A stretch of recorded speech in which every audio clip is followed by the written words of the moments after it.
السلام علیکم۔ آج کا ہمارا سبق ہمارا وطن ہے۔ ہماری کلاس ہے 7ویں اور اس میں ہمارا موضوع ہے ہمارا وطن نظم۔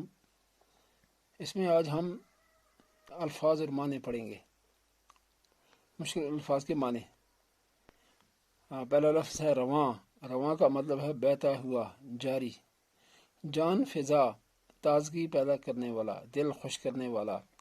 کس قدر، اس کا معنی ہے کتنا، مقدار۔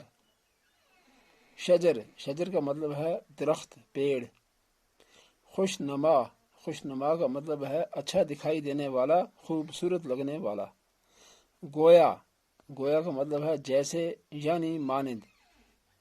نظارہ، نظارہ کا مطلب ہے منظر یا سما۔ لہکتے ہوئے، لہکتے ہوئے کا مطلب ہے جھومتے ہوئے۔ الفت، الفت کا مطلب ہے محبت، پیار۔ اب ہیں سوالات۔ پہلا سوال ہے وطن کو شاعر نے جنت کا ٹکڑا کیوں کہا ہے؟ جواب ہے وطن کو شاعر نے جنت کا ٹکڑا کہا ہے کیونکہ جس طرح جنت میں ہر طرح کی نعمتیں ہیں، خوبصورتی ہے، اسی طرح وطن میں بھی ایسی چیزیں ہیں۔ دوسرا سوال ہے ہمیں اپنے وطن کی خوبصورتی کو قائم رکھنے کے لیے کیا کیا کرنا چاہیے؟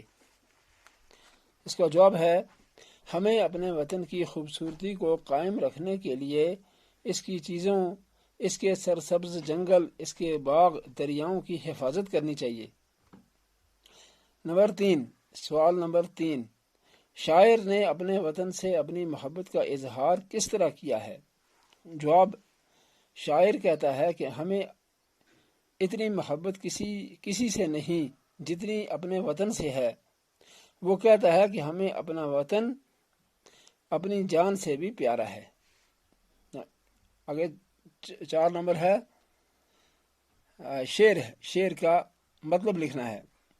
شعر ہے پہاڑ اس کے ہیں جاں فضا کس قدر، شجر اس کے ہیں خوش نما کس قدر۔ اس شعر کا مطلب یہ ہے کہ وطن کے پہاڑ بہت زیادہ خوبصورت لگتے ہیں اور اس کے درخت بھی، اس کے پہاڑ دل کو خوش کرنے والے، تازگی پیدا کرنے والے ہیں اور اس کے درخت خوبصورت لگتے ہیں۔ خوش نما، جان فضا، کس قدر، بھرپور، جان و دل، سہانا، سندر، لہکتا مہکتا مرکب الفاظ ہیں۔ آج کا سبق اتنا ہی ختم ہوا، کل انشاءاللہ آگے پڑھیں گے۔